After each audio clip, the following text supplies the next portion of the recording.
lock, and load. This is Steve Deace. The Steve Deace Show. And greetings. Welcome to a special edition of the Steve Deace Show. That would be me. Me llamo Esteban. ¿Cómo se llama? And that's about all I know. Todd and Aaron McIntyre are here as well. You have my permission to speak in English, by the way. Well, that's all you were going to get. Capiche? Yiddish, jive. Chutzpah? El gracias, senor. Indeed. Yo quiero Taco Bell. Huh? What do you think? Nada es imposible. Indeed. There you go. 888-900-3393 is the number here to Blaze TV, radio, and podcast. You can also let us know what you think about what we think, preferably in English, by emailing the program, steve@stevedeace.com. That's DEACE, or like us on Facebook. Follow us on Twitter @Steve Deace Show. And I mentioned at the top of the show that today is a very special edition of the program. You know, we love talking about the intersection between pop culture and conservatism. And I'm going to unveil today my Sweet 16 all-time favorite movies. Some of them are great, some of them are just faves, but maybe not great on their own. But these, if you told me I could only take 16, and how'd I come up with that number? Because the assignment was to make it 10, and then I couldn't make it 10, and then the assignment was to make it 15, and I really couldn't get down to 15. I had a hard time getting down to 16. This is the second movie list in a row where the prototype Dacian ruthless efficiency is just kind of waffled. Yeah, just thrown out the window. I mean, Aaron almost received a 27-film honorable mention list. But then I decided. That's a whole nother show. Yes. I'm like, I don't know that we can get through that in 2 hours. All right. So I'm going to explain why each of these films made my list, let you guys comment on that. And then we're going to look at some of the worldviews attached to them as well, because that's what we do here. We look at the intersection between pop culture and conservatism. Any questions before we get started in terms of the criteria or anything else? I do have one. Okay. How much of this is percentage-wise is based on your own personal movie category fetishes, i.e., I'd imagine an Avengers film is going to be on it. I love them too, obviously. I think most people, not even because they didn't think they were great, they probably wouldn't think, even if they're not art house snobs, right? They would go, Saving Private Ryan, and that may be on there too, something like that. And a superhero movie wouldn't get it. How much of this is weighted by your personal, this is Deace's list versus an everyman inarguable top 16? That's a great question. And I think that's why I'm going with these are my favorite movies ever. Because for example, Schindler's List is not on this list. That's my point. But objectively, if in terms of its achievement in the craftsmanship of filmmaking, if I lined it up just from rate the level of skill and precision of the storytelling, and I lined it up with, the majority of these films, is it going to come out on top? Yes. Yeah, it will. So some of these are films that, even if they're not my favorites, are considered objectively, in and of themselves, legitimately great. All right? But the greatness wasn't as much of a factor as much as my favoriteness was it. Does that answer your question?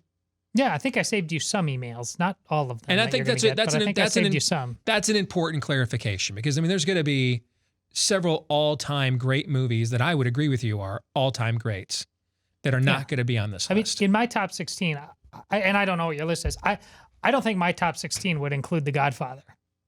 It's undeniably a brilliant movie. I just don't think it would be in my top 16. This is where we call a timeout. Aaron, go grab the switch. That is absolutely a dude code violation. No, and we will be taking Todd over our knee. The Godfather has to be in your top 16? That's a dude code. I didn't say it was bad. I said it was great. It just wouldn't be in my... See, you're proving my point. Maybe I didn't save you emails. Well, it is Deace's list, not like the objective, the greatest list ever. It's my list. Not sure if you, when we see, I think it's 15 or 15 Not sure you want to be talking and chucking out dude code violations right now, man. Oh, let's get this thing started. So it's going to be like that, is it? Is it going to be like that? I hope not. Like I had a very difficult time leaving The Natural off this list. It's absolutely one of my favorite movies. Absolutely. I mean, I love the movie. But I didn't know what to take off in order to put it on. So, I mean, if this was the She's Only 17 list sponsored by Winger, The Natural would be 17. All right. At some point, even I, with no restraint whatsoever in mind, realized I've got to cut myself off at some point. Otherwise, it just this loses its meaning, right? But it cut me deep, Shrek, to leave. Well, Shrek is another one, by the way, the original. But it cut me deep, Shrek, to leave The Natural off this list because it's absolutely one of my all-time favorite movies. So if we did an honorable mention, The Natural would be on the list for sure. I think it is. I think it just was. All right, there it is. That's your honorable mention. Thank you. I found a way to squeeze it in. That was not an intent. It was more of a lament that turned into, okay, that makes sense. All right. Let's begin with number 16. Raiders of the Lost Ark is my number 16 favorite movie of all time. And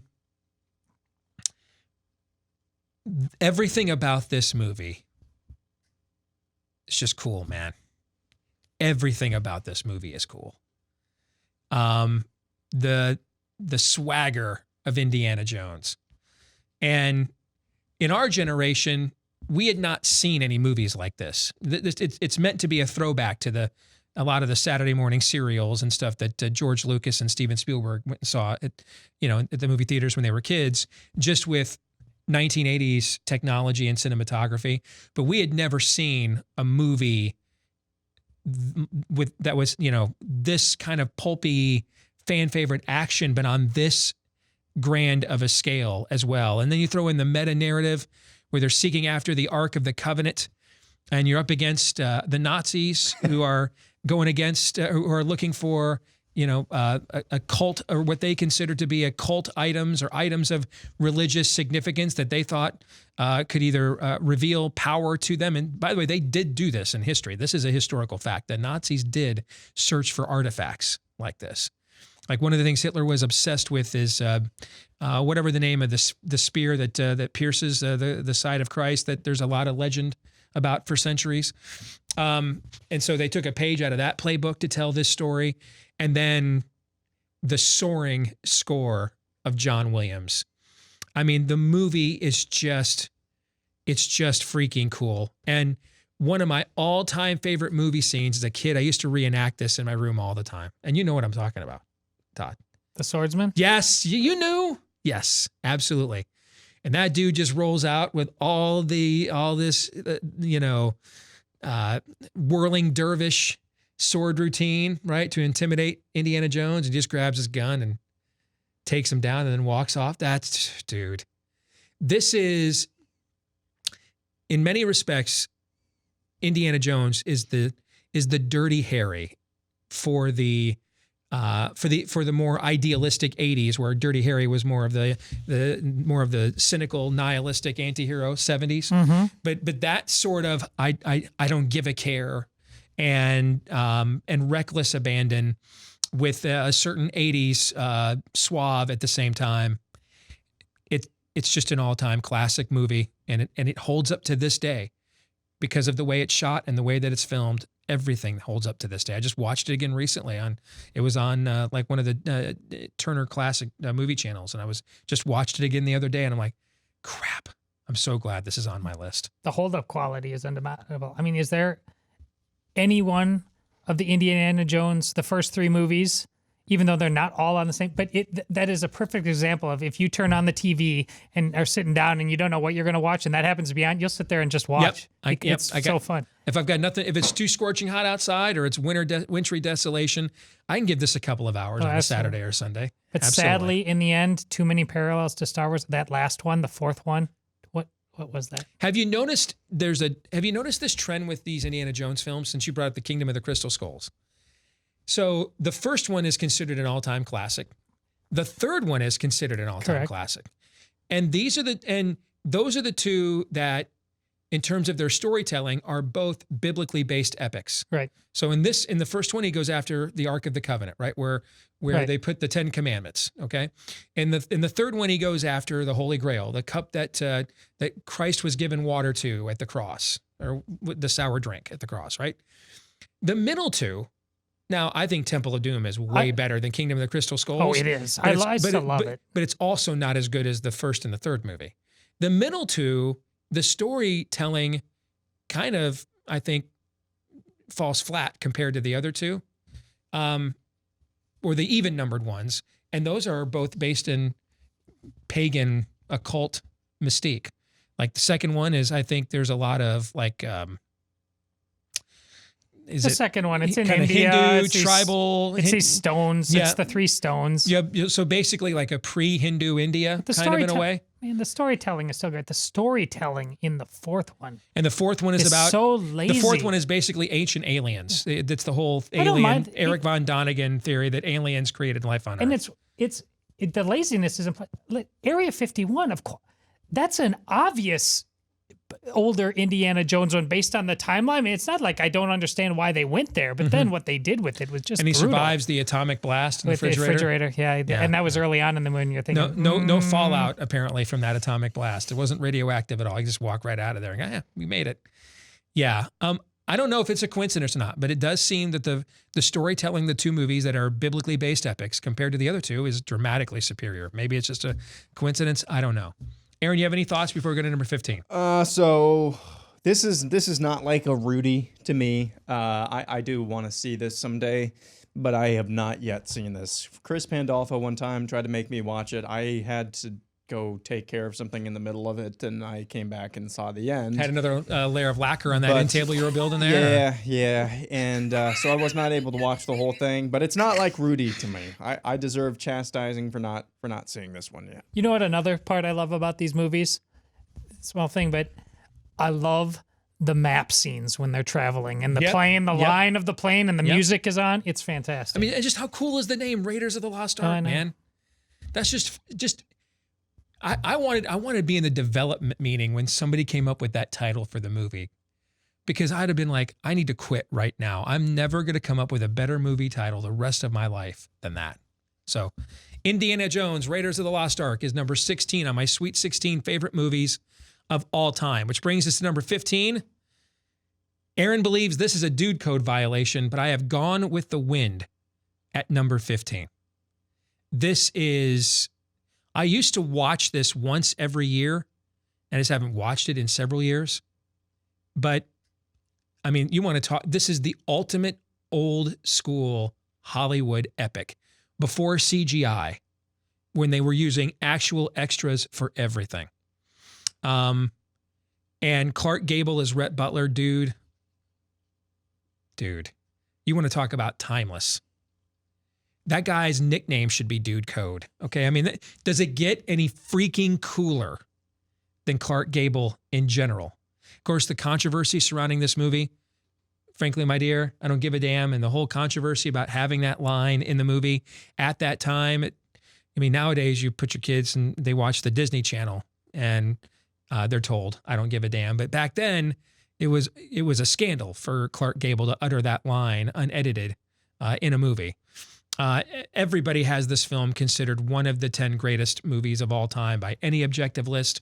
If you adjust for inflation, it's, I think, one of the 5 or 6 highest grossing movies of all time. It's about a period, and it encapsulates a historical period that I've always been very fascinated by, which is the Civil War era. When I grew up as a kid, I watched the Blue and the Gray, the North and the South, all that kind of stuff. Studied a bunch of that in school and everything else.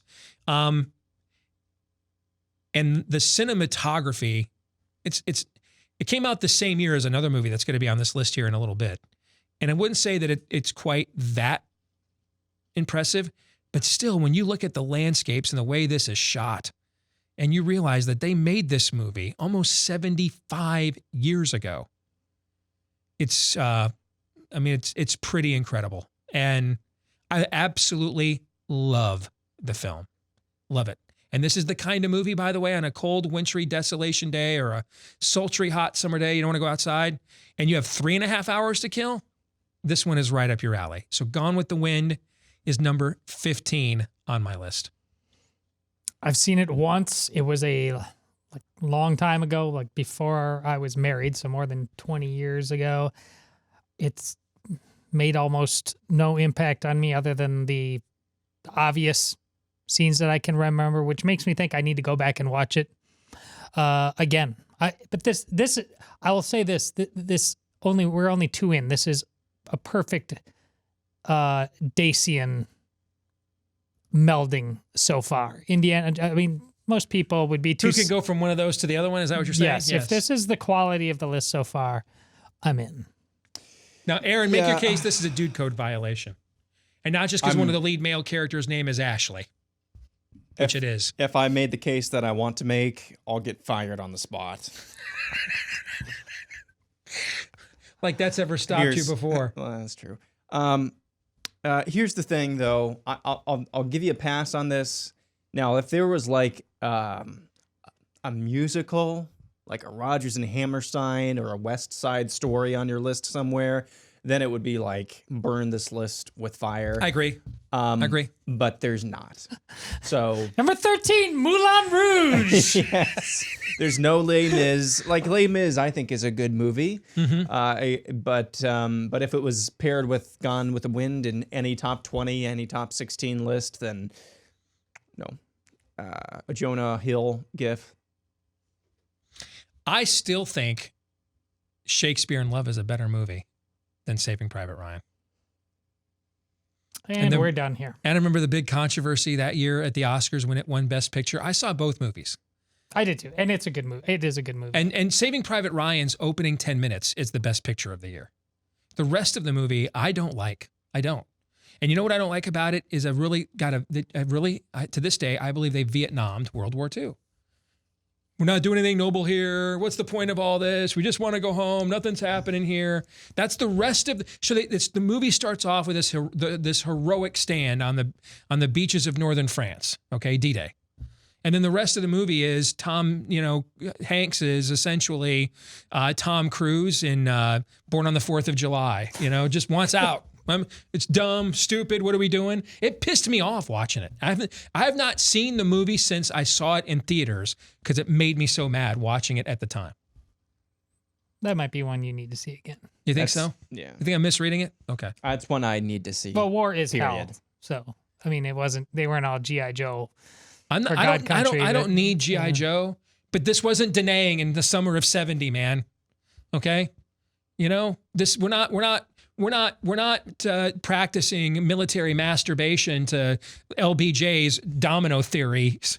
This is freaking existential, end of the world kind of stuff, and everybody knew it, And I really didn't like the, we're just kind of mailing it in here. What's the point? It doesn't make any sense. It really bothered me when I saw the movie at the time. You've never said that out loud before. Yeah. Perhaps that was best.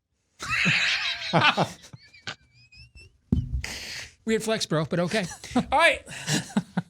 Let's go to number 14 on the list is Avengers Endgame. And we've done so much about this movie in the past couple of years. I don't know what's left to say. I give you credit for just keeping it at 14. I mean, recency bias and all that you didn't put it higher. When I initially did this list, it was not on it, and The Natural was.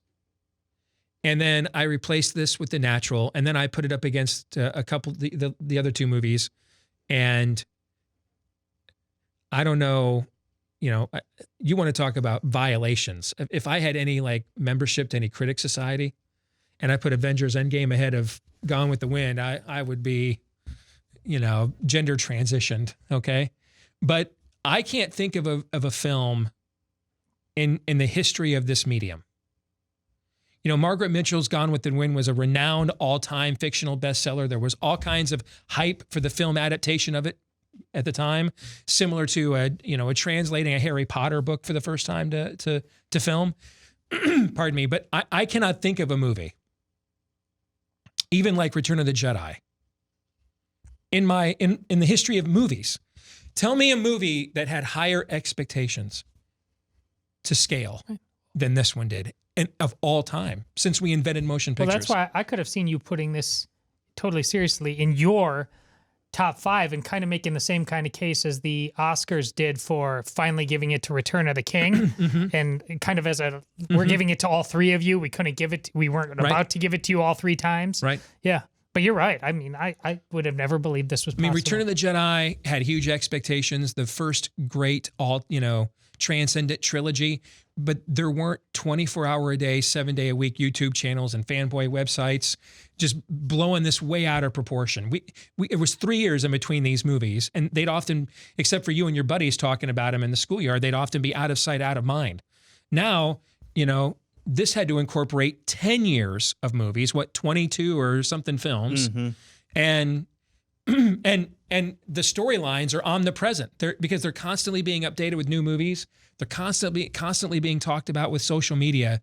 To scale that Everest, I mean, I think from a motion picture standpoint, from an accomplishment standpoint, this movie's scaled the Mount Everest of expectations, and then jumped down from the top of Mount Everest and landed feet first, and then climbed it again. I can't believe they pulled it off. I mean, and you think of how people thought the fan service in the last Star Wars movie was too over the top and a little at times and too obvious. This movie did all that same kind of fan service, but made you think that you were watching Cecil B. DeMille direct the 10 Commandments instead. That's a crucial point. Yeah. And you know what? I'm glad I brought up the Cecil B. DeMille analogy there, because if they could have made a movie like this in his era, it would look like Endgame on that level of scale. And you know what? This just has me in the mood. I haven't watched it in a couple of months. This has me in the mood just to go back and watch it again. It's just absolutely, and even the scenes are so well done that you kind of know are coming. Like, there's going to be some emotionally stirring return of those that were snapped away. It's coming. And it's still. Yes, it's still. And I gotta tip the cap to the Russo brothers. And I would urge you all to retire and enjoy your residuals and just hit the convention circuit for the rest of your lives talking about this, because you'll never, ever be able to top this, ever. Ask Peter Jackson. We're gonna get to him a little bit later on. It's been almost 2003 is when Return of the King came out. It's been almost 20 years. And he hasn't come close. He hasn't touched the hem of that movie's garment, let alone inhabited the same space. So my advice to the Russo brothers is, man, enjoy life. That's what I would urge you to do. Yeah, last time I saw it, I really realized how we were talking about how's this going to end. Which is Tony going to die? Is Captain America going to die? And you watch the end of this. And again, it's just a credit to how deeply, we pretty deeply immerse ourselves in how we think about this in Star Wars, how deeply they did to be fair to all the source material, that when you watch how they ended it, you're left with that's not just one option among them. That's how it had to end. How could it have been any better than this? Captain America getting to go back is so, and I never even pondered that storyline. It's the only storyline, really. Yep. It is the 1 in 14 million. That's the storyline that they found. The 1 in 14 million, just like Doctor Strange, found out the 1 in 14 million or whatever the number was, possibilities of them actually surviving. So, yeah, I'm younger. So when Steve sent me the email with this at number 14, I was like, what the heck, man? So maybe I don't want to pillory your list. Well, I kind of do, but I'm not going to pillory your list because it's your list and you put it together, not me. But if I was your age, it would be higher on my list. Yeah, it would probably be in my top 5 for all the reasons that you just mentioned. But you've been around a little bit longer. If I was your age, I've never seen Raiders of the Lost Ark, for example. This would absolutely be a top 5 movie. You bet. Just like we would be in a generation that would have the original Star Wars higher on this list than somebody that was born pre-World War II.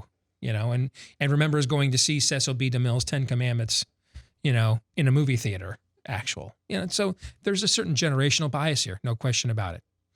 All right, number 13 on the list. The lone musical, The Wizard of Oz, is on my list at number 13. You want to talk about a monster year for movies. Gone with the Wind and The Wizard of Oz the same year. And there were other movies that came out that year as well that are considered all-timers. As a child, this used to air Wednesday before Thanksgiving or Thursday night of Thanksgiving on CBS every year. Do you remember this? Oh, yeah. And I never missed it, ever. Absolutely. As a small child, this was, and another movie that's going to be high ranking on this list later on, and another movie that's going to be high ranking on this list later on, were my three favorite movies. I watched them every time they were on. If we're going to do the whole hashtag girl dad thing, you get older and you're too cool for it now and you're too manly for it now, and then you have daughters. When we first moved into the house we're in now, and I could first put together the man cave that I have now and turn it into the little theater room and stuff we have now. And the first family movie night we had in there, it was Zoe's turn. What do you think we watched? She wanted to watch this on the big TV in Daddy's theater room. And I think we had to put a rule in our home that you couldn't pick a movie when it was your turn more than once a year, because Zoe picked this movie every time for like 6 months in a row. All right. And some of my best memories as a daddy are Anna and Zoe when they were little, watching this with them over and over and over and over again. My wife's a huge fan, and we had a 20th wedding anniversary trip to New York City a couple of years ago, and I got her tickets to go see Wicked on Broadway.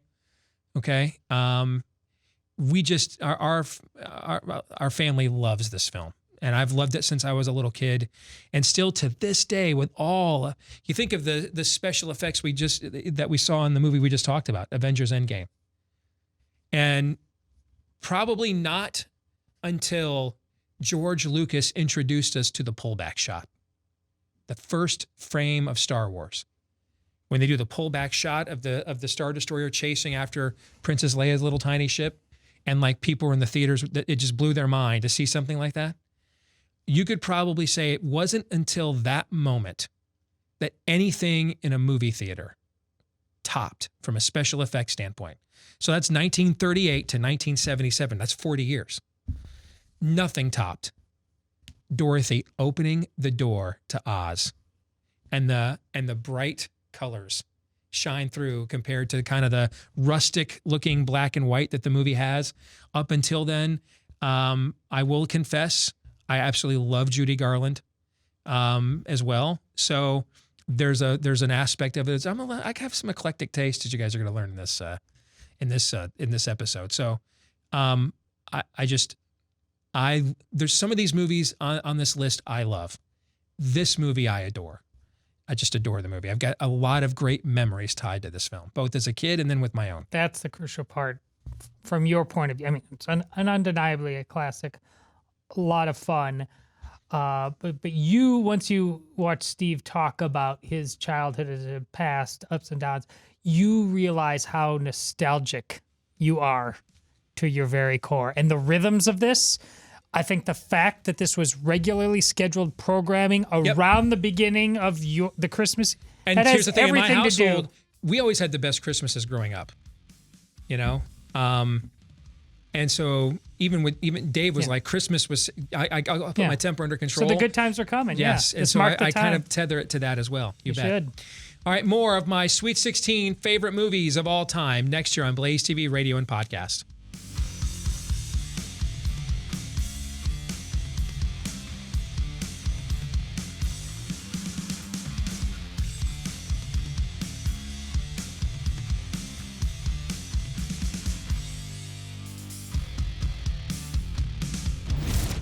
This is Steve Deace on the Blaze Radio Network.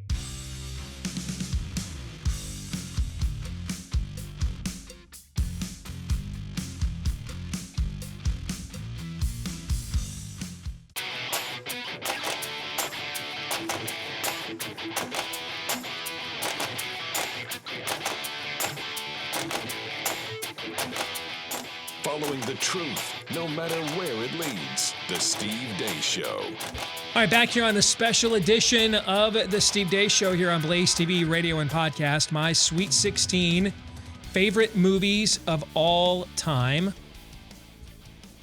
Both from there's some worldview in here, there's some nostalgia in here, as we were just discussing. And it's going to be a pretty eclectic list. If you're just tuning in, let's recap things so far. All right. Number 16 on my list, although it broke my heart, Fredo, not to have The Natural on this list, because I love the movie. I mean, a couple of my all-time favorite movie scenes are in The Natural, where he breaks the clock at Wrigley Field. Yep. I love that scene. And then, of course, the classic at the end where he shatters the light fixture. And you want to talk about all-time great musical scores? Randy Newman's theme. Crap, I got to go back and watch that again now. I'm going to be hyped up to go back and watch all of these movies again. All right, but The Natural didn't make it. It would have been 17 if we had done the She's Only 17 list sponsored by Winger. The Natural would have been at 17, but instead I had to cut it off at 16. So Raiders of the Lost Ark is number 16. I don't think there's any great objections there. No. Gone with the Wind is 15. Aaron was threatening a dude code violation. I think this is legit. Okay.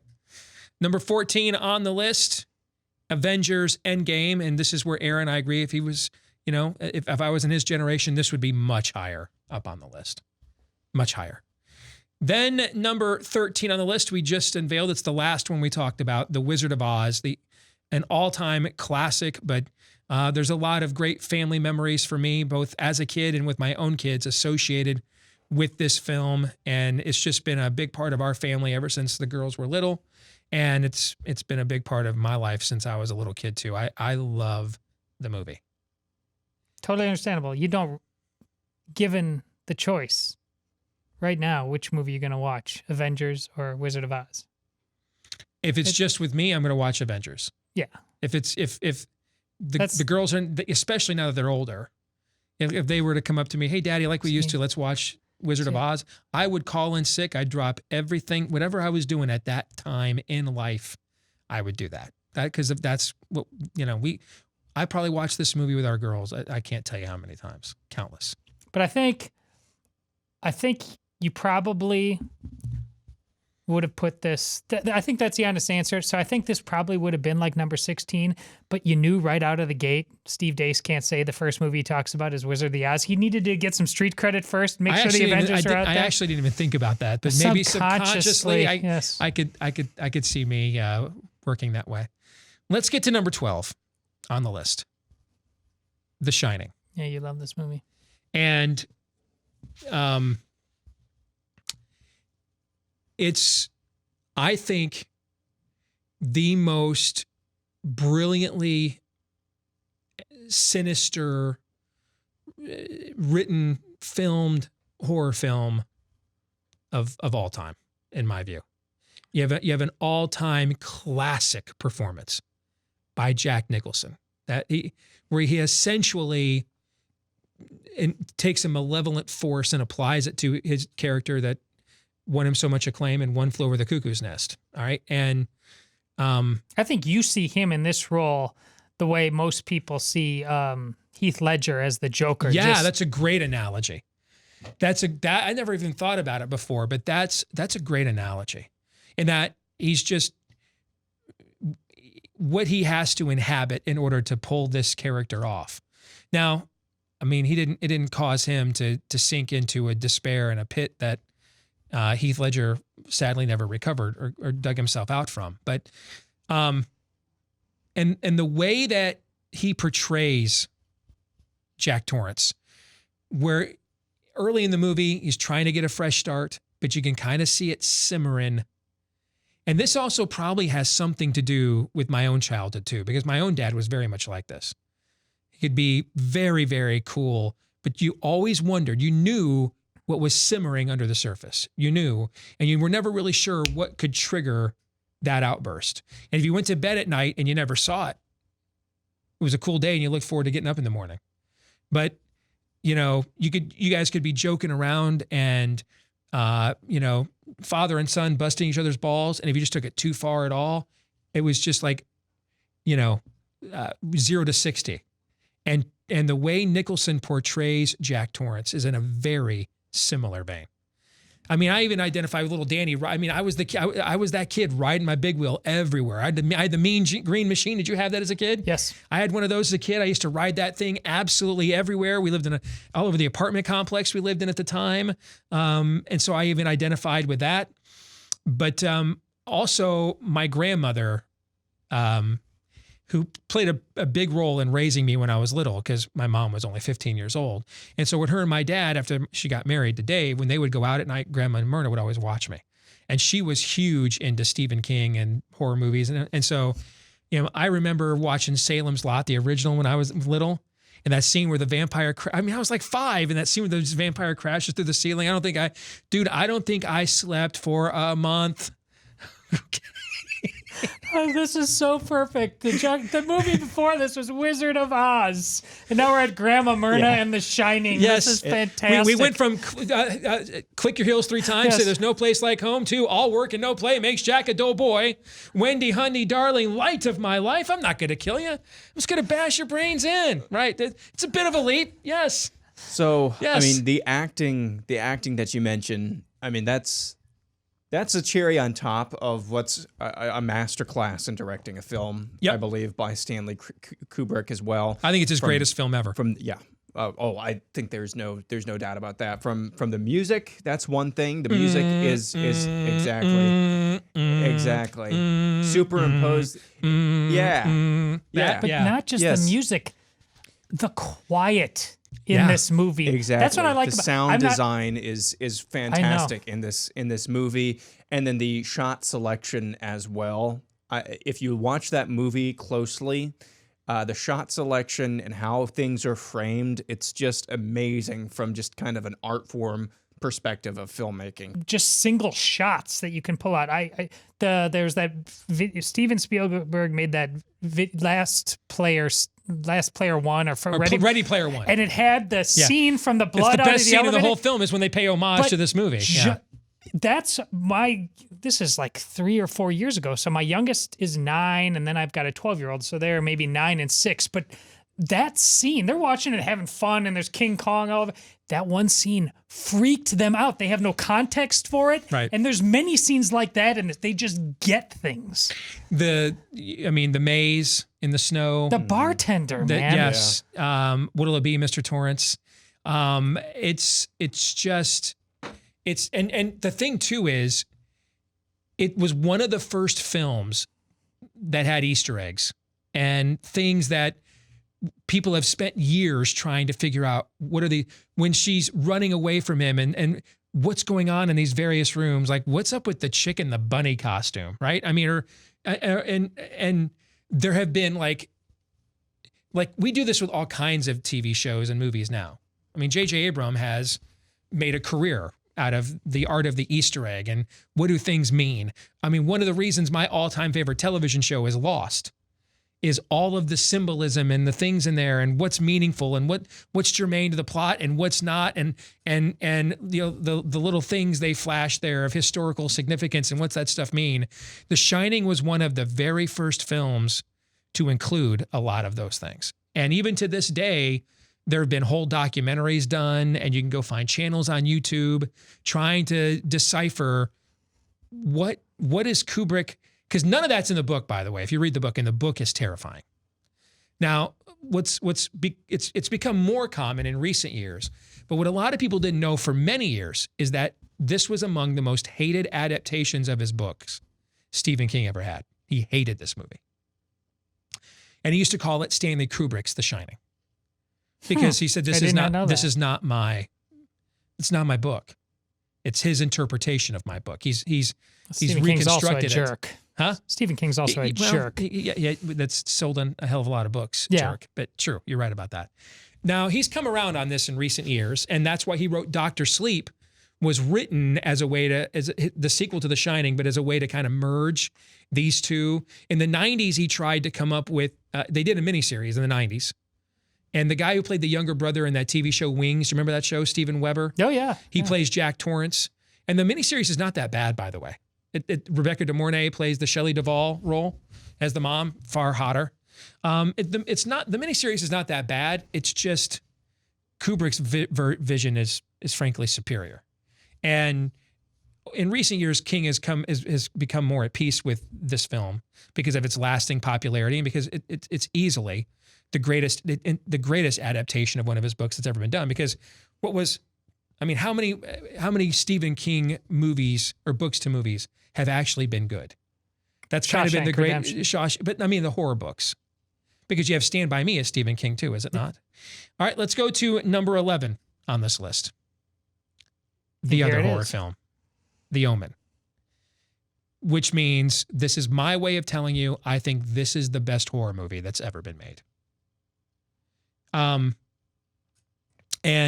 it's a movie that scared the living daylights out of me as a kid, even though I didn't really understand at the time a lot of its subject matter.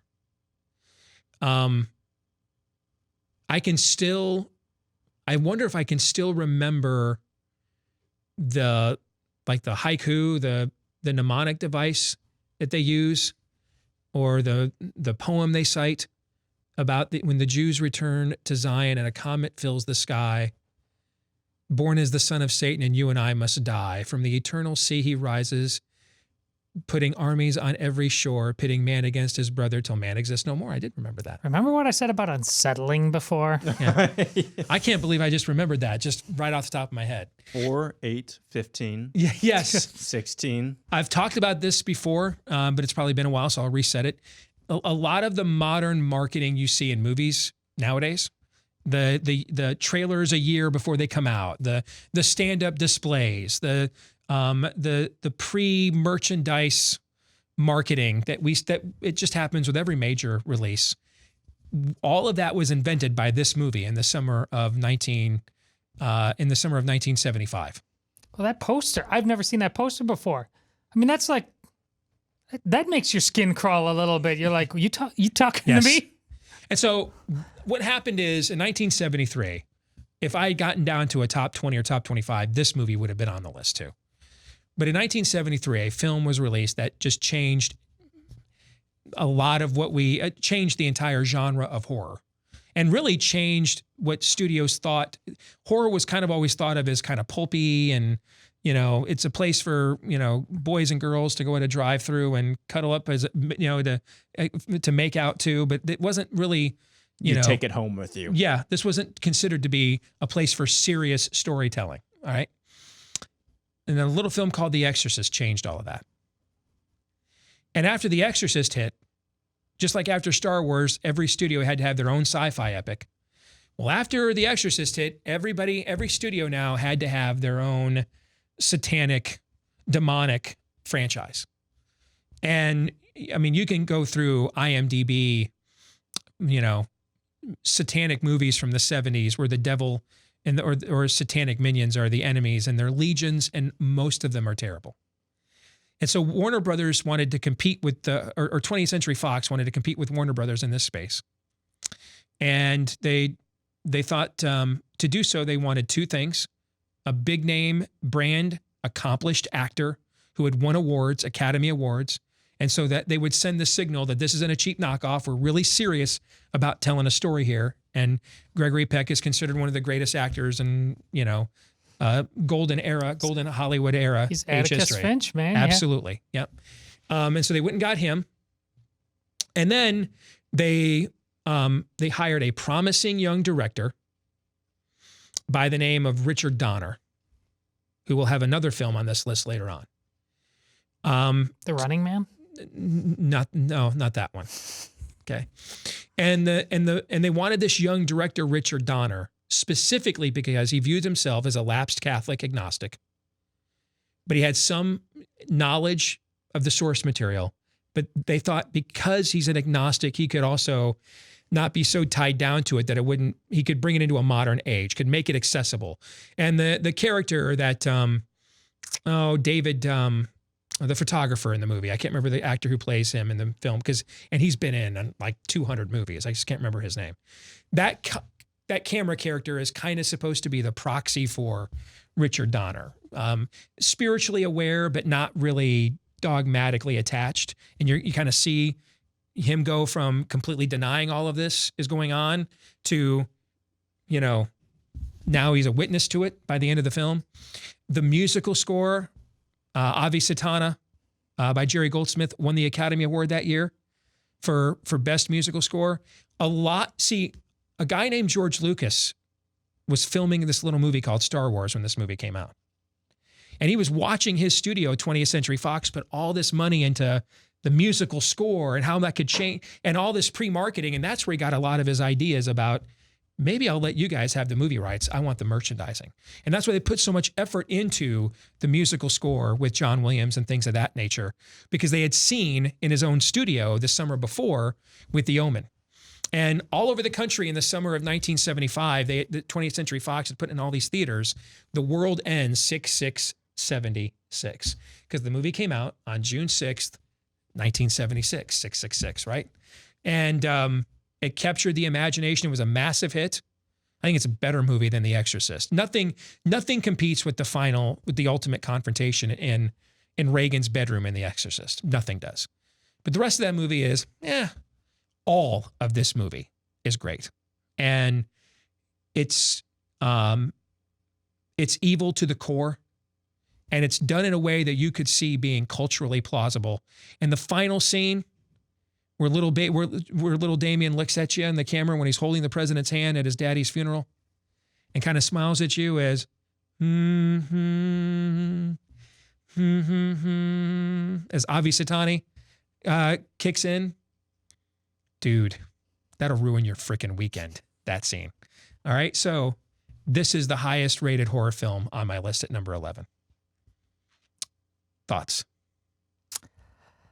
It's amazing because The Exorcist is actually based on an amalgam of real life cases. Yeah. Of cases. And, one in particular with a 13-year-old boy, I think it was in upstate New York or something, right? And yet to do it, to pull off a sequel of sorts to the, I mean, it's just in terms of what he wants to convey on an emotional level and to nail it. It's not my genre, but I mean, I respect what you think about this. I know you wouldn't oversell it when it's dabbling with this kind of material. Have you never seen this before? No, I have, but it's been a very long time. Okay. It's all for you, Damien. And that scene right there makes you realize, Toto, we are not in Kansas anymore. This movie is serious. You're listening to Steve Deace on the Blaze Radio Network.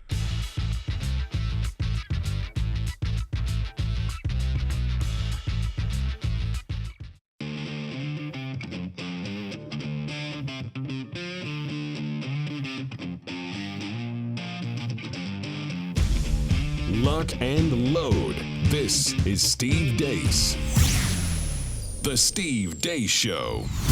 Back here with hour number 2 on a special edition of the Steve Deace Show, here live and on demand on BlazeTV, radio, and podcast. I am Steve Deace. Aaron McIntyre and Todd Erzin are here as well. We continue on. 888-900-3393 is the number. Steve@stevedeace.com. That's how you can email us, DEACE. Like us on Facebook and follow us on Twitter @Steve Deace Show. We continue on with my Sweet 16 favorite movies of all time. Can you tell I really regret not putting The Natural in this list because I've brought it up every single time? It's in the list. It's in the list. It's number 17 of a Sweet 16. Number 16, if you're just tuning in, Raiders of the Lost Ark. No objections there. Number 15, Gone with the Wind, which Aaron thinks is a potential dude code violation. Number 14, Avengers Endgame, which Aaron, because he was born 10 minutes ago, thinks should be higher. True. And if I was born 10 minutes ago, I would put it much higher as well, in his defense.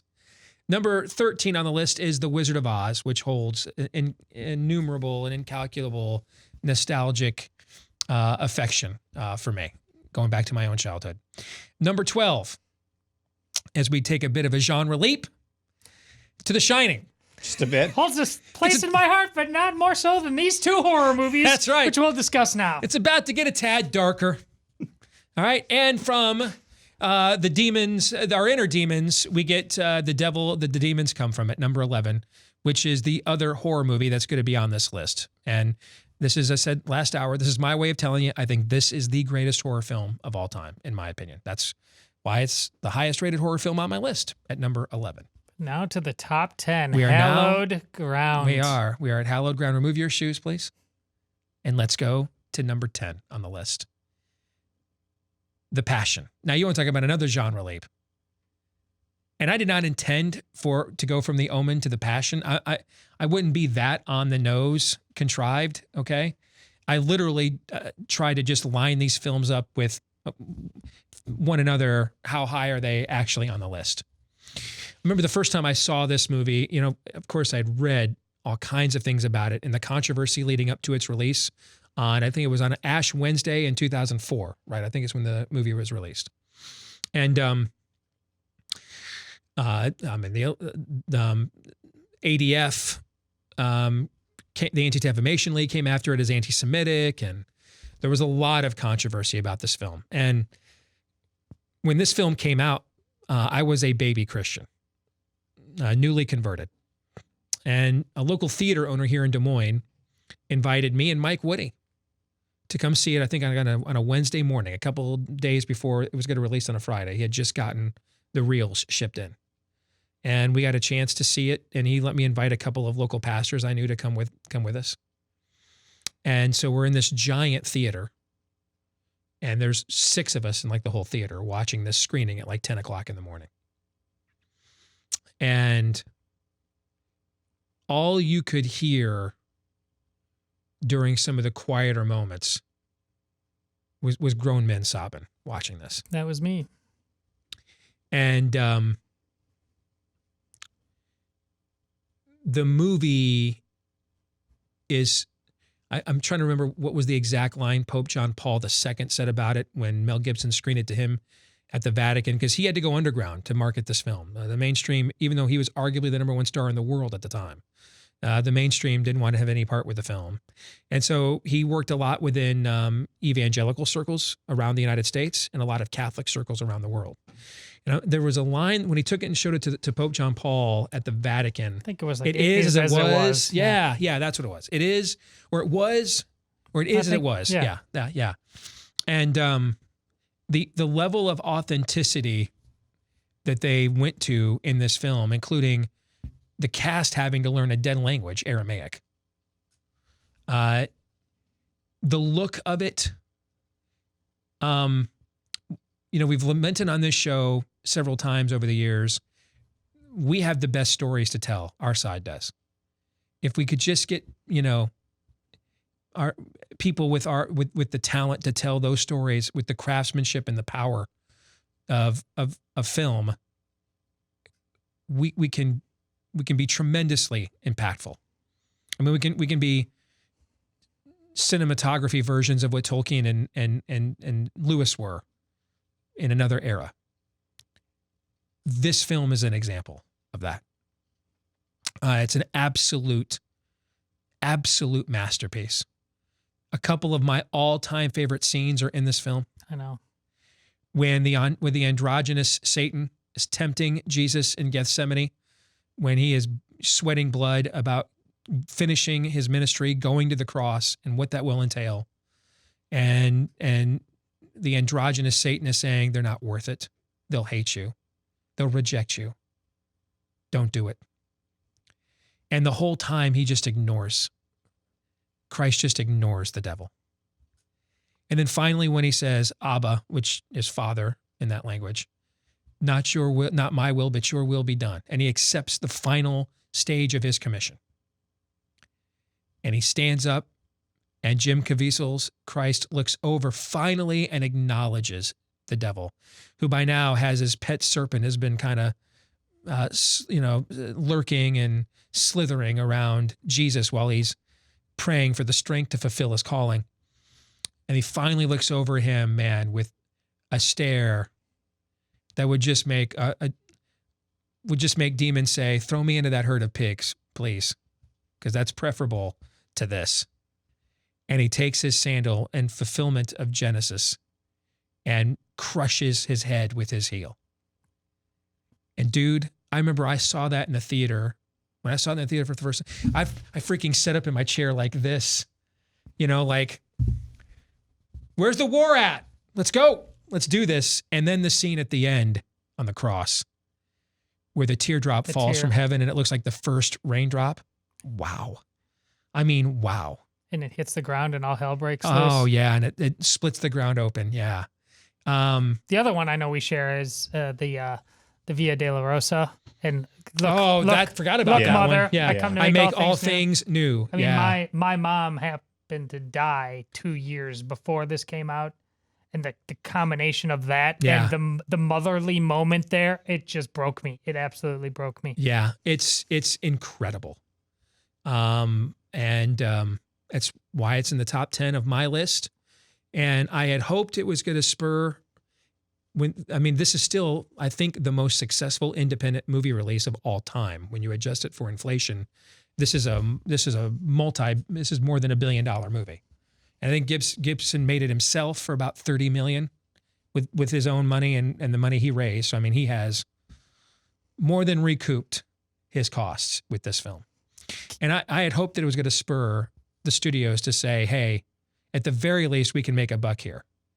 And what we got instead was, let's make Noah's Ark with Noah, a paranoid schizophrenic. And really Russell Crowe is doing his take on Jack. Essentially, if you want to know what the Noah's Ark movie is, it's The Shining. And Noah is Jack Torrance. That's really what it is. It's the same movie, just a much poopier version of it. But that's what they reduced Noah to. They then they tried to remake the 10 Commandments. And, Christian Bale plays a paranoid schizophrenic Moses, who's not sure if he's really being talked to by God, who's an 8-year-old bratty Egyptian kid. And nobody went and saw these movies because they chose to tell their versions of these biblical stories instead of the stories. They didn't want what the Pope said, what Pope John Paul said about the movie. They didn't want it is as it was. They wanted it is as we want it to be. Yeah, they wanted not for you. Yes, and the audience has said, you're right, it's not for us, so we're not going. And they just kind of stopped, the major studios stopped making these big budget biblical epics, and it's their own fault. They caused them to fail. Mel Gibson gave you the roadmap. They chose not to follow it. There's one more thing. Everybody has got to know their own children, what they can and cannot take. But I strongly advise having your kids view this movie sooner rather than later. Like my 2 oldest daughters, when they got to be, I think it was when they were both 11, but I could see that how their level of coming into the world and good versus evil sin. There were moments, I don't even remember what they were, where it was time, okay, we're going to plan, you're going to have some time to experience, to prepare for it, but then I'm going to sit down and watch this movie with you. You need to understand the weight of sin. It's not a theory. How it gets inside and crawls inside your every bone. Now, my third daughter, who's right now 12, she's still violence of a very, very specific, non-cartoonish, but she can't, she would never last for the first 10 minutes of this. But those two, I knew they could handle it. I knew it would be tough, but I knew they could handle it. Your kids, don't withhold this from them. Don't, because this... it needs to be felt by them before it's too late, and you can't help them anymore. Yeah, it takes it off of the Sunday school flannel graph. Right. Yeah. And puts literally flesh and blood on it, which is the way it should be. Mm-hmm. And I remember my repeated reaction, and it was just this kind of shock. It was kind of the same reaction when I watched Unplanned for in theaters. Yep. Which is and mine was like, they did that to my Savior, just over and over and over again. And it should evoke, if you're a believer, it should evoke an emotional response from you as well. And so, as Todd said, know who can take it and who can't, but it is you have to watch this. You have to watch this movie. It takes it out of the ethereal and theoretical and puts literally flesh and blood on it. One last thing on this film. A few years ago, I was at a Council for National Policy meeting, and that's one of those places what's said there is supposed to stay there. But one of the producers of this film was one of the presenters at the dinner that night. And there was only about 200-300 of us in there. So, it was a pretty intimate setting. And one of the things he did share with us is the amount of prayer it took to finish this movie. Because there's almost, you guys have probably heard what happened on the set of The Exorcist and to the members of the cast years later, right? They went through a lot of this on the set of this movie. And it was a minor miracle this movie even got finished, because everything you could have possibly imagined would be put up as an obstacle to getting this movie done pretty much occurred. So it was incredible to listen to him regale us with the challenge it was to even make this movie in the first place. Next up on the list at number 9 is The Dark Knight. And I have contended for years that if this exact same plot line was about any other character other than a guy in a cape and a cowl, it's hands down going to win Best Picture. Not even close. Like this is like a gritty Al Pacino movie. This is like Serpico or something. That kind of a film. All right. It just happens to be about a guy who's not, a gritty New York City cop fighting the mob. It just happens to be about a guy wearing a cape and a cowl fighting a guy doing a Satan impersonation in clown makeup. But you're going to be hard pressed. Avengers Endgame is the greater cinematic achievement from a comic book movie standpoint. And I don't know that in our lifetimes we'll see anything that'll topple that, because I don't know how they can come up with something that has more expectations than that movie had, as we've already discussed, right? Mm-hmm. But in terms of just pure filmmaking, like how good can you make a movie about a comic book superhero? How good could that movie be? Without magic. Yes, this is it right here. I mean, this is a Scorsese film. It's just about a guy who dresses up as a bat. I mean, the subtext, the cultural commentary, and Amy and I went and saw this opening night at the IMAX here. And this was one of the first movies they ever showed at the IMAX, major releases. And this is the first movie ever that had whole scenes filmed in IMAX, meaning they were shot with IMAX cameras, which is very expensive. That's why a lot of your IMAX movies are 20, 30 minutes, because it's one of the most expensive ways to shoot a film. And we're sitting right under the dome. And I can still remember the first scene where Heath Ledger pulls off the mask. He's wearing the clown mask, and he's one of the bank robbers. He goes, "What only kills you only makes you," and he tears off the mask. And that's where the IMAX scene takes over and it engulfs the whole screen. Stranger. And he's right in your freaking grill, man. All right. And what this movie had to say about security and liberty with the monitoring, the surveillance system. It's got so many quotable lines. It's a magnum opus, man. It's a magnum opus. It doesn't age. It never gets old. And it's an all-time classic performance by Heath Ledger. Yeah, when he does that scene where he's captured and he's talking to the guy who's in the holding cell with him about how you really find out who somebody is when they die. Mm-hmm. And he's the guy who killed him. He said, "So in many ways, I know your friend better than you do." Right. You know, and right. That was just amazing. And then that's where you're learning about how he can manipulate people. Mm-hmm. For me, that scene where he is staring down Batman on the Bat Pod and he's coming right at me, and Heath Ledger's like, "Come on, I want you to do it. I want you to do it." Mm-hmm. That to me was also brilliant. It seems like it's not much. Maybe that's just craziness, but I think that is connected to Joaquin Phoenix as the Joker. Like, I don't believe in anything. You know, that's just the guy who's in pain. There's not some grand fight he's fighting. Do I look like a man with a plan? Yeah. I'm just an agent of chaos. I know. Yes.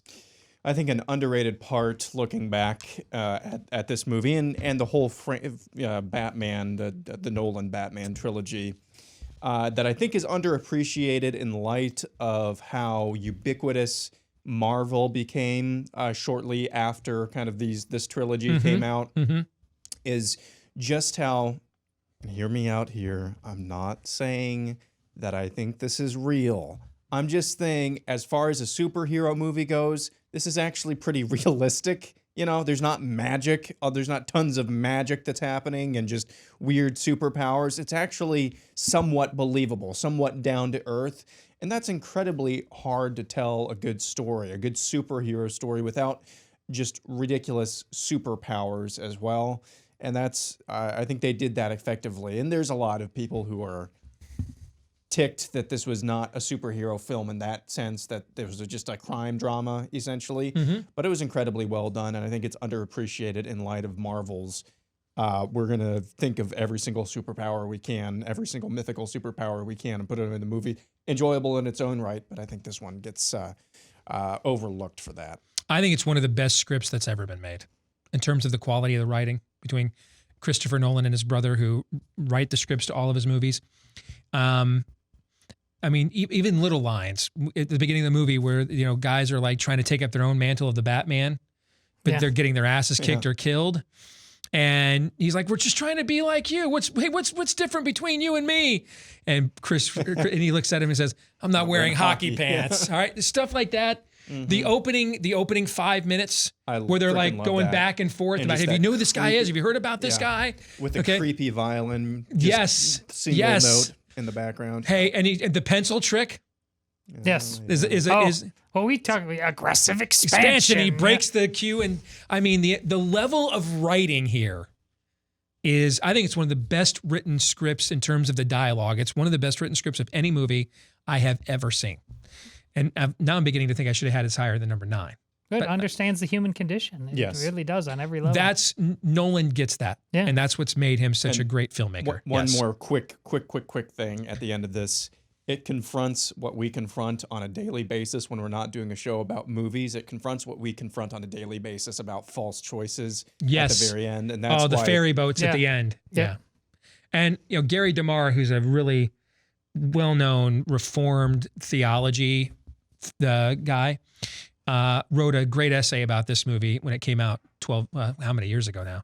And he basically said Heath Ledger is playing the devil, you know, looking for chaos, pitting people against each other, wanting to prove there's nothing worth trying to redeem human beings, or that there's nothing about them that could be made more noble even if you tried. If they were inspired to nobility, they wouldn't want to do it. And that's essentially right on. I thought that was a brilliant characterization of the role that Ledger played. Let's go next to number 8 on the list, which is The Godfather.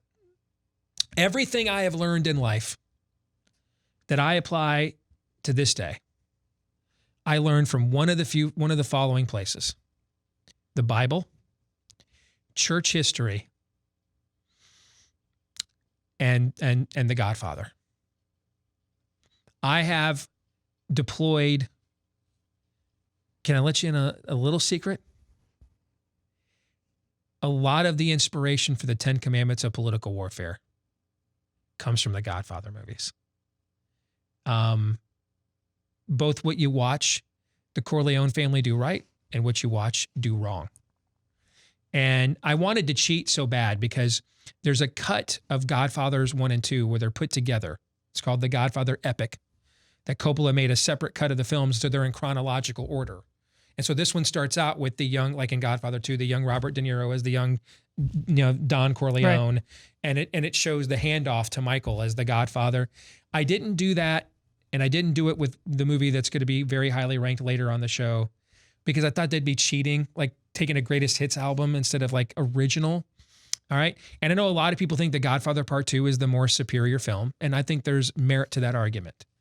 But the amount of street wisdom in this film, and it's incredibly acted. Marlon Brando with one of his all-time performances. And you look at the cast, man: Robert Duvall, Diane Keaton, the dad in Elf, who am I thinking of? Kane. What's that? Right? Kane. That's last name isn't it Kane? Yeah, I can't remember his name now. Who plays Sonny? Who plays Sonny? Oh man, Michael Caan. Michael No, Caan. James Caan. James Caan. Thank you. James Caan. Yeah. We're getting old, guys. Yes, you and I it are is getting old. It's James getting harder to Caan. recall these names. Okay. Al Pacino. Did you say Diane Keaton? I did say Diane Keaton in there. Yep. Rocky Balboa's wife, Talia Shire. Talia Shire. I forgot about her. Yeah. I mean, it's an all-timer. The score, the violin. Yep. yeah. Yep. It's an absolute all-timer. And I'm having a hard time talking about it because it just... I didn't know you loved this as much. I had no idea. Really? You rarely have spoken of this like you have other movies. Have you heard me talk about this movie a lot? Which is why I I think so. Yeah. Okay. That's why I thought I was treading carefully when I picked the Godfather. When you dunked on the Godfather I was like, earlier? well, Okay. I just one that I wouldn't put in my... So clearly, no. I think you bring it up fairly often on the show, don't you? Oh, yeah. When I talk about wartime conciliaries Yeah, and yeah. all those sorts of that's things. common parlance. I just Yep. didn't know it was this intimate. I've used the Salazzo analogy of, hey, there's a certain honor code among thieves here. We're willing to provide, hookers and booze for the cops and the elite classes, but you want us to sell smack on the streets. That stuff destroys families and neighborhoods. We're not doing that, right? I've used a lot. Over the years, I've actually used a lot of analogies from this film. I just thought of something, kind of a larger, big picture view at this episode of the Steve Deace Show. For a lot of listeners who are, what the in the Sam Hill analogy is he trying to draw here? I think this episode is actually helping quite a bit. This is the similarian. Yes. The similarian of the Steve Deace Deace Show. Similarian. You're learning where the origins of a lot of phrases and perspectives that I have utilized. You're getting the mapping of my brain is what you're getting. Okay, because a lot of these films, one of the reasons they're my favorites is they were hugely influential in my thinking at a particular, or helped to crystallize it at a particular point in time, and other than the scriptures, nothing has influenced my worldview more than this one has. Not because I think it's noble, but because it's not, and because of the arena I work in is not. And in the arena I work in, there's far more people like the characters in this story than they are like the characters in the book of Acts, if you know what I'm saying. So, how do you beat those kinds of people? Where are they coming from? What might they do next? When your whole life is basically a materialistic crusade for significance, recognition, power, and virtue and nobility is found on those who are aligned with you in that quest. The story is like a Rosetta Stone for that belief system. And a lot of that is what populates the arena that I've worked in professionally for more than a decade now. Number 7, Star Trek II, The Wrath of Khan, man. Nothing? I'm not shocked in the least. I knew this was going to be in here somewhere. It's just It has to be. matter of- This movie has to be in here. I think it's the greatest science fiction film that George Lucas didn't make. It saved the Star Trek franchise when it was about to die because of what happened with Star Trek the Motion Picture. And I love how they reinvented it too. They basically just abandoned Gene Roddenberry's hippy-dippy Chariots of the Gods utopian vision and went like Reagan-era badass. Even switched the uniforms to like this red, sweet-looking red uniform that made it look like they were actual, warriors and not members of a rainbow crusade like the original Star Trek jerseys. Ricardo Montalban's performance. It's like the greatest cheesy villain performance ever, man. It's so cheesy. It's so pulpy. It's classic. It's like the... I remember, to your point, I wasn't a Trekkie. Mm-hmm. So I didn't see this right away. And what year again? 1982. I did. Yep. So, and then it's out for a while. And I'm like, Ricardo Montalban of Fantasy Island? dude? Are you Yes. kidding me? Yep. And then I watched it, and to your point, I'm like, I'll be damned. It's perfect. It saved the franchise because this is also a sequel to a popular episode of the TV show. So we'd never seen anything like this before either. I mean, the episode of this TV show aired like 20 years, almost like 15 years before this movie came out. And it sparked a bunch of people to go back and watch all the old reruns all over again. It saved the Star Trek franchise. It's a couple of trivia things about this movie. It's the first time CGI was ever used in a movie is this movie. So you can win a bet on that in the future. The clip where they show what the Genesis device could do is CGI. That's the first CGI ever in an American motion picture film. It was originally supposed to be called The Vengeance of Khan. But then Lucas was announcing that the next Star Wars movie was going to be called Revenge of the Jedi. So like, well, we can't go Vengeance of Khan and Revenge of the Jedi. So they changed it to The Wrath of Khan, which is, I think, a far better title. And then Lucas decided in the end, well, the Jedis wouldn't seek revenge. We'll change it to Return. So neither movie ended up using revenge in their titles. All right. And apparently nobody knows what Jedis are supposed to be at this point anyway, so that was a moot point. There it is. Thank you. That's my contribution. Take a drink. Ron Paul just said something about the Federal Reserve, and Todd just brought up Star Wars script writing is lost, all right? Nicholas Meyer is the director of this film. He is a University of Iowa graduate, as a matter of fact. And it was supposed to be, this also was one of the first films that had a fanboy leak before we had websites, that Spock was going to die. And so what they had to do was then they made this scene where Spock dies at the beginning of the film when they're doing the Starfleet simulator, because people go in there, Spock dies right away, but then they see that the whole thing was a simulation and they're like, oh, it's okay. Because then when he dies at the end of the movie, it still hits you like a ton of bricks, okay? Oh. And it was supposed to be the end for Leonard Nimoy. He was done. But this movie was so well done and so well received, he agreed to come back. All right, and continue after the movie came out. And I used to be able to still recite the dialogue back and forth between Kirk and Spock there in the engine room when he dies of radiation poisoning. Ship out of danger. Mm-hmm. I have been and always shall be your friend. The needs of the many outweigh the needs of the few or the one. Phenomenal scene. I love this movie. It's Kirk at his absolute best. That scene where they fake out Khan with the backdoor hack on the bridge of the Enterprise to put his shields down. Dude, I like this movie a lot. And that's why it's number 7 on my Sweet 16 list. When we come back, my 6 favorite movies of all time, as we continue to take a stroll down memory lane. What do you guys think is number 1? Oh, you're going to have to give me a second on that.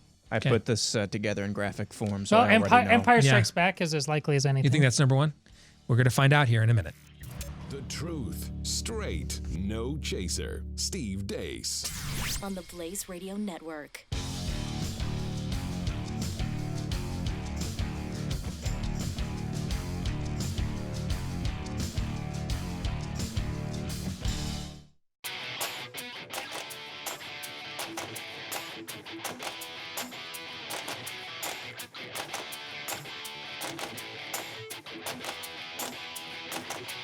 So that the world may know, this is Steve Deace. All right, we're down to the Super 6. You guys ready to go? Yeah. The final 6 of my Sweet 16 favorite movies of all time, and I'm still torn up about The Natural not being in there. But number 6 is Gladiator. Perhaps the greatest dude code movie of all time. If there wasn't a dude code prior to 2000, when this movie was released, the proper and really only righteous response to this film would have then been to walk right out of the theater, get together with your buddies, in homage to what you had just witnessed, and create the dude code presented by Russell Crowe. This is a cure for erectile dysfunction. This is a cure for wussification.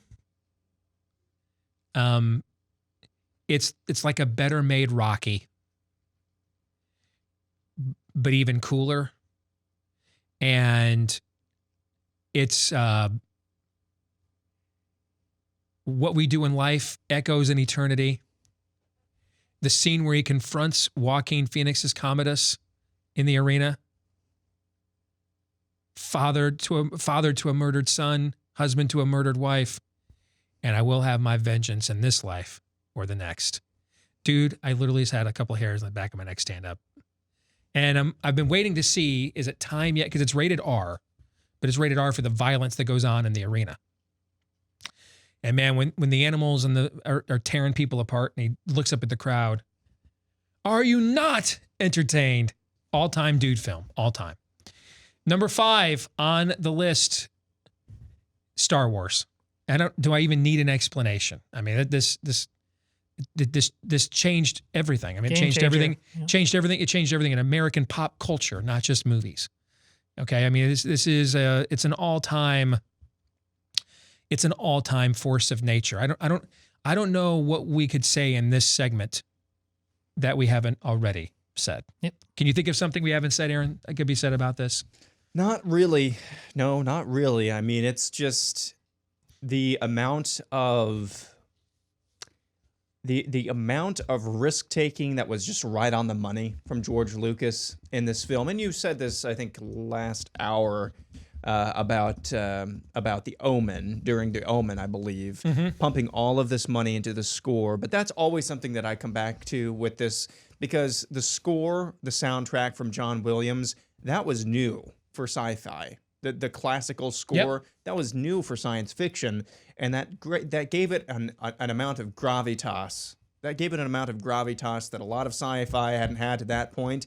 And then the laser swords. It was like a medieval knight in shining armor thing, but with laser sword. I mean, it was that type of thing as well. So it was just a lot of groundbreaking, really fresh things, but with just the right amount of science fiction and the right amount of just hearkening back to the days of old with with a lot of the themes and a lot of the tropes in these movies. So number 4 on my Sweet 16 favorite movies of all time is It's a Wonderful Life. And I don't know what to tell you. If you don't like this movie, man, you're Nosferatu. You're undead. Okay? You may not like it as much as me, but if you don't like this movie at all, you're just a whitewashed tomb. I mean, it's the ultimate human experience, is this entire film. And it tackles existential questions. What's the meaning and purpose of life? Why are we here? Whom are we here for? The amount of charm and meaning. There's so many quotable lines in this film. Every year, I started doing this a few years ago when the show started to grow. And when we watch this for family movie night at Christmas every year, I will live tweet it.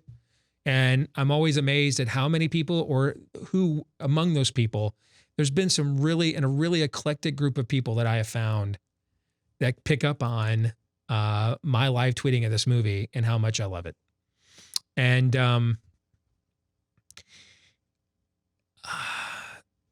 the thing that I think the movie does the best is it preaches without being preachy. It preaches in a way that is convicting and uplifting without being condemning.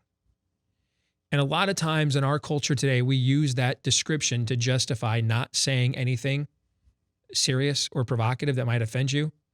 This movie does that. It goes there. But it does it in a way that breaks your heart rather than crushes you. And Frank Capra, you want to talk about magnum opuses. You can't make a movie better than this. I mean, you just can't. You can't make a movie better than this. Thoughts? Yeah, I put it off watching this for a long time. The first time I saw it was within the last 5 years, other than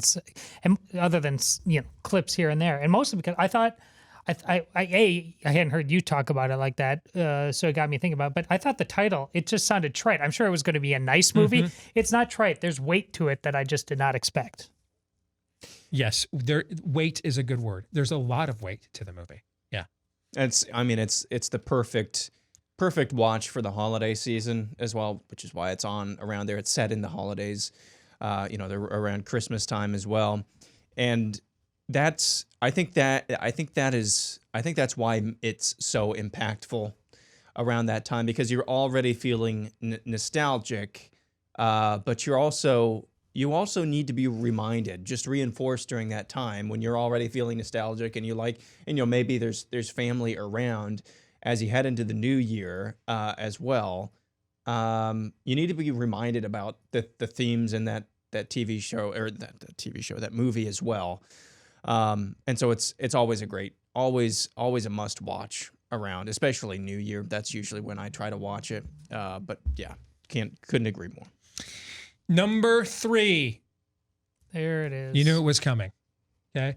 And that tagline right there, you will believe a man can fly. And if you want to know, in my opinion, so just like I said with the Omen earlier, that means I'm telling you this is the greatest comic book movie that's ever been made. And here's the reason why. The Dark Knight is a better piece of standalone filmmaking. The Avengers Endgame is a more spectacular piece of filmmaking. But I'm telling you right now, it's like arguments about who's the greatest president ever. I can answer the question for you. It's George Washington. Because what would happen if he had sucked? We would no longer be having a debate about who is the greatest president ever. Know what I'm saying, G? Sure. Similarly, if this one had failed, I don't know that you'd have all the superhero movies you've had for the last 30 years. You know, so Richard Donner, tasked by Warner Brothers, taken away from 20th Century Fox by Warner Brothers after watching what he did with The Omen, is then asked, "Hey, you brought us the Antichrist. Could you make us a secular Messiah? Could you do that? Could you make these special effects in a post Star Wars world? Could you make them believable?" Gene Hackman is brilliant. The first That's an great evergreen. superhero villainous performance is Gene Hackman as Lex Luthor. Ned Beatty as his dim-witted sidekick is even phenomenal in the movie. There's real chemistry between Margot Kidder and Christopher Reeve, which you don't get, unfortunately, in the more modern takes between James. Amy Adams. Amy Adams. And I love Amy Adams, by the way. I love her. She just doesn't have any, she's not Lois Lane to me.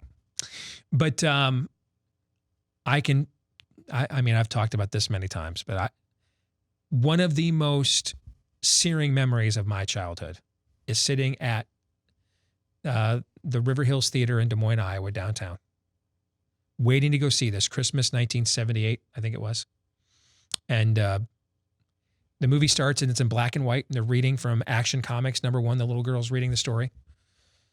And then, doom, doom, the music kicks in. Whoosh, and like the cast list, the credits start coming up. And then when the S insignia blazons up on the screen with the theme, wow. And this was one of the first contemporary event films that made it immediately onto cable after its theater run. Like you had to wait years for like Star Wars to be on HBO. Okay. This went to HBO right after its theater run. And so every time this movie was on, man, like I'd look in the TV guide. If it was on like at 5 a.m., I'd set my little alarm, man, and get up at 4:30 to watch this movie. I stopped counting at 248 times. That's how many times I know I've seen it more than that. I just stopped counting. This was my masculine model hero growing up. I used to go around the neighborhood with a red towel tucked into the back of my shirt, pretending to be Superman. When they made the Lego games, Noah and I would play the Lego DC superhero games. And when you play in the open world mode as Superman and start flying around, the John Williams score kicks in. No, really? And so you can like fly around Metropolis and stuff like that. I would just, because when Noah and I would play together in this, because you're playing 2 players, so the screen would split in half. He'd be like out like playing the game. I would just sit there, dude, for hours. Just playing with the Superman theme, flying around, little Lego Superman, flying around Metropolis, just to hear that theme. So if if there were like 5 songs, I was going to be stranded on a deserted island and I can only have 5 pieces of music with me, this theme would be one of them. All right. So this is the number 3 movie on my list. I think we just need to. These are special now for you. You got to let these stand alone. I'm not going to get in the way of anything. I don't know. One of them, we only have 2 left. I think I got one of them, but I can't I'm think surprised of you don't know what both of them are, actually. I think you're going to know I'm what sure I'll both of them get are. Okay. Any thoughts on number 3, Aaron, before we go to the top 2? I have not seen this one either. I think I at least want to watch the opening scene because you've described that moment so many times, and I love music, especially film scores. I think I just need to watch the opening. Marlon Brando is in this one as well Yeah, as of course. Jor-El. The early scenes where they go to Krypton. I mean, the special effects in those scenes still hold up to this day and age.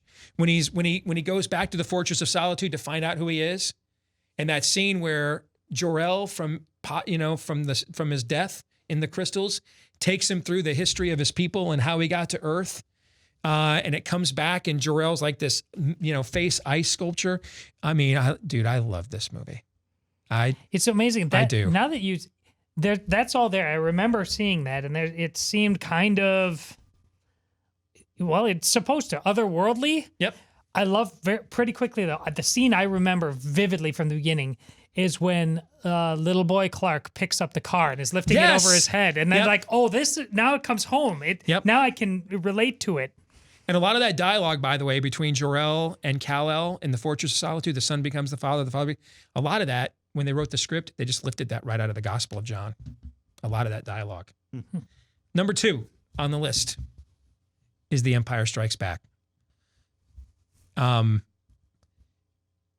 It's as good as you can make a science fiction film. It is. It's a Gone with the Wind epic. Star Wars changed everything. This movie, it took me several years because as a kid, I remember being disappointed by it. The bad guys won at the end. Luke didn't become a hero with the Jedi. I couldn't, it can't possibly be true that Darth Vader is the balls, man, that it took for Lucas to come back from the ultimate hit like Star Wars and then self-finance this movie. He self-financed this out of his own pocket. To self-finance The Empire Strikes Back and just flip, all your do-gooder, happy-go-lucky, we left the theater happy story tropes on its ear to get into like real adult level weighted storytelling. Luke, the father, the son, the sons of the father visited upon the son.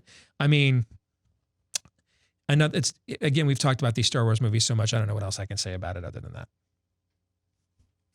Let's go to number 1 because I can't think of what it is off the top of my head. I'm shocked you don't know what number 1 is. Well, I guess I will when I see it, but I can't think of it. Here is number 1.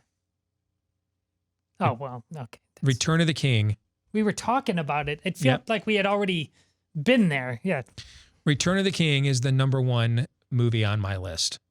And this whole trilogy, I think it's the best trilogy that's ever been made. I don't know that a better trilogy will ever be made, at least as long as I am alive. But the other 2 films are great. This one is transcendent. This one has like 4 moments you're like, wow, this would be a great ending. And then it keeps going. And then there's like, wow, this would be a great ending. And then it keeps going. This film, all of the other elements of all the other 15 films we've talked about in this show that I adore and love, this film has a touch of every last one of them in it. It has heart. It has courage. It has everything. Absolutely everything. And that's why, because it has everything, that's why it's number 1. I still remember being skeptical about this coming out like I was about Avengers, and then seeing that first trailer for Fellowship. Mm-hmm. And then I was in for this entire ride. To understand the source material, you hear me say that a lot, but to be so respectful of it, because it's the only way it can be done. Anything else would be to cheapen it. The relationships, that get richer and richer and richer all the way through this entire saga and culminate here. I agree. There's nothing Yeah. It's the kind of thing that stays with you. I will not argue with this. I will say I think either The Two Towers or The Return of the King are would probably vie for the number one place on a list if I did it. But I will not argue with Return of the King at all. But I can't. I mean, frickin' Frodo goes to Mount Doom and completes what we've been watching him do painstakingly for the last two movies. Not going to argue with Return of the King. Any final thoughts, Todd, on this list now that it's done?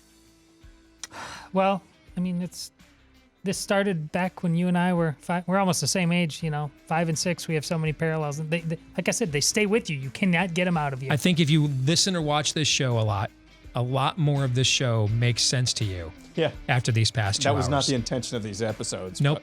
John 3:17. This is Steve Deace on the Blaze Radio Network.